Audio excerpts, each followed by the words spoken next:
Alors si c'est pas encore déjà fait, je vous souhaite évidemment mes meilleurs vœux pour 2022, en espérant que tous vos rêves se réalisent, le classique. Qui dit nouvelle année dit bonne résolution, et si dans vos bonnes résolutions vous aviez décidé de passer votre permis moto, vous êtes au bon endroit, puisque dans cette vidéo on vous donnera tous les détails concernant le permis A. Salut, c'est Geoffrey de la chaîne Tourisme et Moto.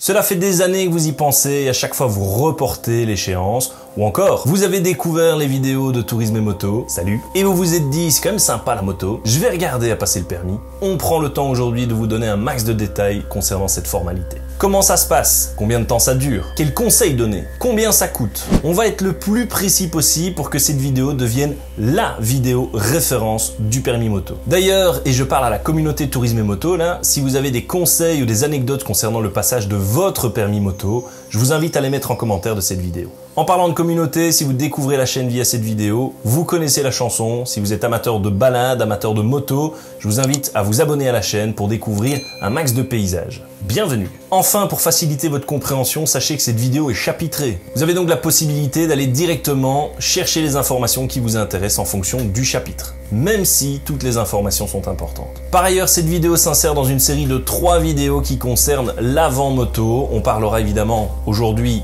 du permis moto, mais également de l'équipement et enfin de la moto, votre première moto, le choix de votre première moto. Avant de rentrer dans le vif du sujet, précision tout de même, on va parler ici du permis moto en Belgique uniquement. Même s'il y a des similitudes avec le permis français notamment, il y a quand même des différences. Mais soyez quand même attentifs aux conseils qui vous sont donnés parce que ce sont des règles qui sont universelles. D'ailleurs, je compte sur les camarades d'Outre-Quiévrain pour vous donner un maximum de conseils sur le passage du permis en France. Lorsque l'on parle de permis moto, il convient de préciser de quel permis nous parlons. Ainsi, 4 permis différents sont requis pour la conduite d'un 2 roues. Tout d'abord, le permis AM, qui vous permet à partir de 15 ans de conduire un cyclomoteur de maximum 50 cm3.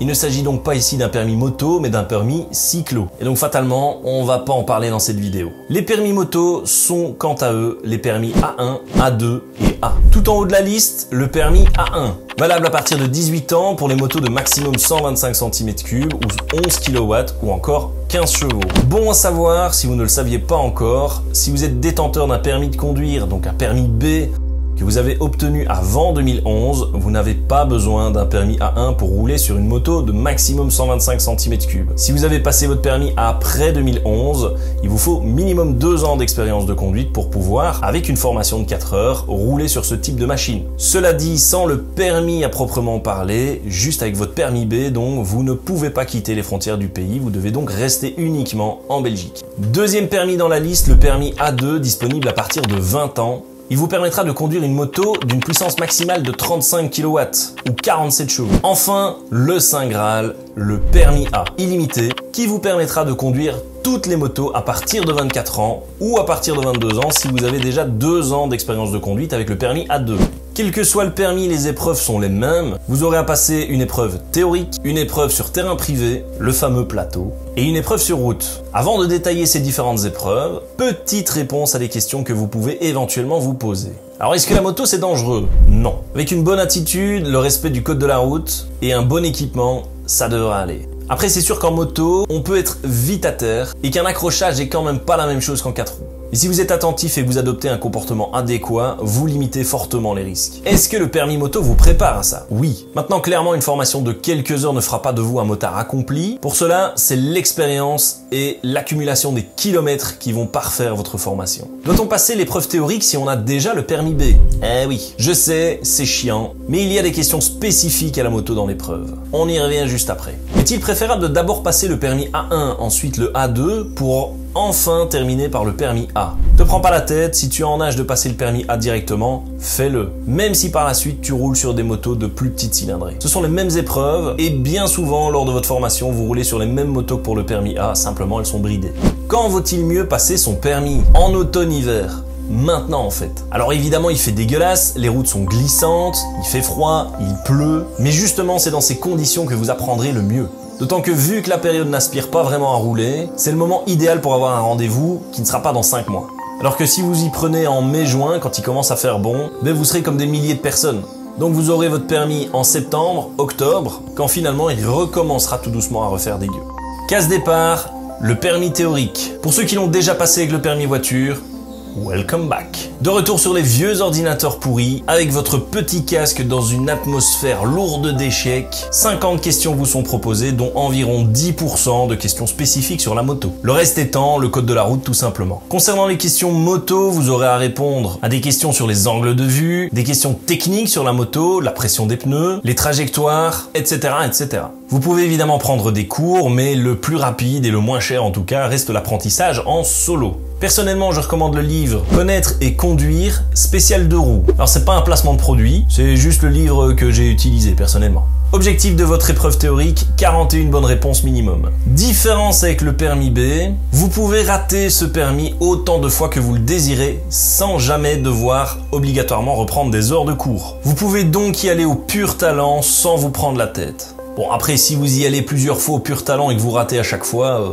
c'est que visiblement, vous n'en avez pas beaucoup. Évidemment, à chaque passage, vous payez l'épreuve. Une fois réussi, vous obtenez une attestation qui vous permet de commencer vos cours pratiques. Obligatoire. Et oui, pas le choix, vous devez obligatoirement prendre 9 heures de cours en moto-école. Alors pourquoi minimum 9 ? Je sais pas en fait, je sais pas pourquoi 8 ou pourquoi 10, c'est 9, voilà, c'est comme ça. Cela dit, 2 possibilités s'offrent à vous. La formule offensive, full moto-école, ou la formule filière libre. Mais quel que soit votre choix, vous devez prendre minimum 9 heures de cours. Vous y passerez la moitié du temps sur terrain privé et l'autre moitié des heures sur la voie publique. Après 9 heures, si vous vous sentez prêt, et si votre moniteur vous donne son feu vert, vous passez à l'action et vous passez votre première épreuve pratique, le plateau. C'est là que le stress monte parce que clairement, vous êtes tout seul sur le parking. Et tout le monde vous regarde. De quoi se compose ce fameux plateau ? Eh bien, de toutes les manœuvres de base et de la conduite défensive. Vous allez devoir prouver à votre examinateur que vous maîtrisez votre véhicule au ralenti, en marche, dans des virages ou même à l'arrêt à côté de votre machine. Alors évidemment, vous allez apprendre tout ça. Première étape du plateau, des questions techniques sur la moto. Où se trouvent les clignoteurs, le niveau d'huile, comment vérifier l'usure des pneus, la tension de la chaîne, etc., etc. De nouveau, vous prenez pas la tête sur ces questions. Ensuite, à pied, vous allez parquer votre moto dans un compartiment qui vous sera destiné. Au signal, c'est parti. Alors évidemment, on ne touche pas les lignes. Vous attaquez quelques petits slaloms assez faciles avant de vous lancer dans la première épreuve tant redoutée, le 8. Il s'agit d'un petit parcours à réaliser 2 fois en passant entre des cônes. Alors votre passage entre ces cônes formera un 8. Alors il est très redouté parce que vous allez devoir manœuvrer votre moto dans un espace restreint et à une vitesse assez réduite. Alors le secret, le regard. C'est lui qui vous fera prendre les bonnes trajectoires. Tournez votre tête au maximum dans la direction que vous voulez prendre. Vous ne regardez surtout pas les cônes. Même si vous avez peur de les toucher, ne les regardez pas. Si vous regardez les cônes, d'office vous allez vous les prendre. Autre aspect, la vitesse. L'angle de braquage de votre guidon sera trop court. Du coup, il vous faudra pencher votre moto. Mais à basse vitesse, l'effet gyroscopique ne sera pas suffisant pour empêcher la moto de tomber. Du coup, il vous faudra faire contrepoids pour éviter de mettre le pied au sol. Une fois vos 2 boucles effectuées, on souffle un coup et on prend un peu de vitesse. Vous allez prendre un virage à 30 km/h pour vous placer dans une ligne droite, ce qui vous amènera à l'évitement. Vous devrez éviter un ensemble de cônes à une vitesse de minimum 50 km/h. Alors si par mégarde vous avez mis un pied au sol dans le 8, ne pleurez pas, c'est pas pour autant fini. Vous avez droit à une tolérance en fait. 6 pieds au sol, vous devez être parfait pour le reste. Si pas de pied au sol, vous pouvez arriver à l'évitement un peu en dessous de 50 km/h. Bon, pas à 40, hein. Après l'évitement, vous irez effectuer un freinage de précision dans un cercle. Les roues ne peuvent pas se bloquer. À vous de gérer votre décélération. Pour marquer l'arrêt, vous mettez un pied au sol. Et vous redémarrez pour vous repositionner dans la ligne droite que vous venez de prendre. Mais évidemment, en sens inverse. C'est parti pour la 2e épreuve qui fait tant trembler, le passage lent. Vous devrez franchir un couloir de 10 mètres en minimum 12 secondes. Et en fait, c'est vachement long 12 secondes. Une fois rentré dans le couloir, un bip retentira, ce qui lancera le chronomètre. Un 2e bip marquera les 12 secondes. Ici aussi, vous allez devoir montrer que vous gérez votre véhicule à basse vitesse, voire à très basse vitesse. Évidemment sans poser le pied au sol. Le secret, avoir la bonne vitesse en entrant dans le couloir. Buste bien droit, réservoir bien serré entre les jambes, le regard loin devant. Cette position en fait vous permettra de tenir l'équilibre. Si vous sentez que vous prenez un peu de vitesse, vous n'utilisez que le frein arrière, qui est plus doux que le frein avant. À vous de bien doser entre votre embrayage et laisser un léger filet de gaz pour ne pas caler. Une fois le passage lent effectué, vous repassez entre des cônes dans un petit slalom pour aller vous repositionner dans ce virage à prendre à 30 km/h. N'oubliez pas votre regard pour prendre un beau virage. Montez en vitesse car vous allez devoir reprendre le couloir d'évitement, mais pour effectuer un freinage d'urgence. Vous allez devoir passer un point donné à minimum 50 km/h et freiner au plus court possible. Évidemment, plus vous allez vite, plus la distance de freinage sera plus longue. Voyez, vous êtes arrêté, bravo, vous avez réussi votre plateau. Il reste sans doute la partie la plus tranquille, la route. Pour s'y préparer, deux possibilités. Minimum 3 heures d'auto-école, la version la plus chère, mais aussi la plus rapide. Ou alors la filière libre via un permis provisoire. Dans ce cas, vous roulez avec votre propre moto pendant une période de minimum 1 mois et maximum 12 mois. Une fois que vous êtes prêt, vous passez votre dernière épreuve, celle de la circulation. Pendant 30 minutes, vous allez vous mêler à d'autres conducteurs. L'esprit à avoir lors de cette épreuve, c'est clairement celle d'une balade solo en moto. Dites-vous que votre GPS, en fait, c'est l'examinateur qui est derrière et il vous donne des instructions dans l'oreillette. Ne vous souciez pas de l'examinateur. Vous faites votre route et vous écoutez les indications à gauche, à droite, tout droit, etc., etc.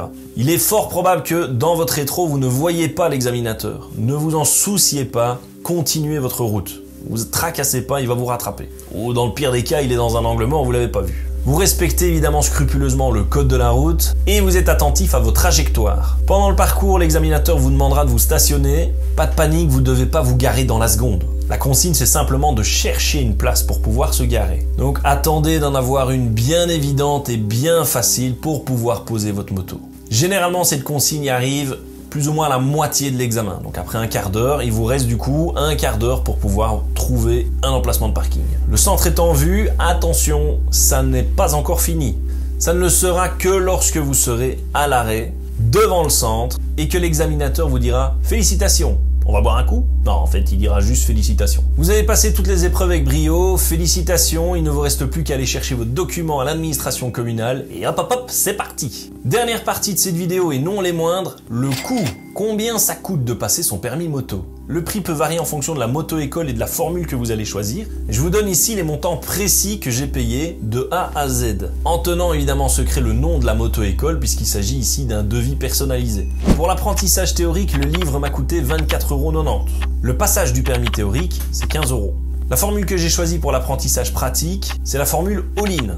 Donc tout compris, 12 heures de cours plus la location de la moto et de l'oreillette pour le passage de l'examen. Pour cette formule, j'ai payé 900 €. Et en 3 semaines, je suis passé de « je n'ai aucun cours de moto » à « j'ai mon permis dans mon portefeuille ».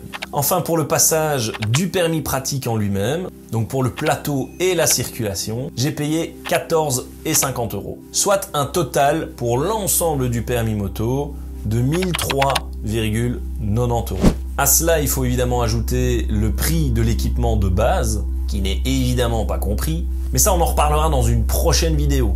En attendant, dites-nous en commentaire où en sont vos projets de permis moto. Si cette vidéo vous a été utile, dites-le nous en commentaire, lâchez-nous un petit like. Et enfin, si vous pensez que ces informations peuvent être utiles à d'autres personnes, n'hésitez pas à leur partager la vidéo. Et en attendant de se retrouver pour de nouvelles aventures, ride safe.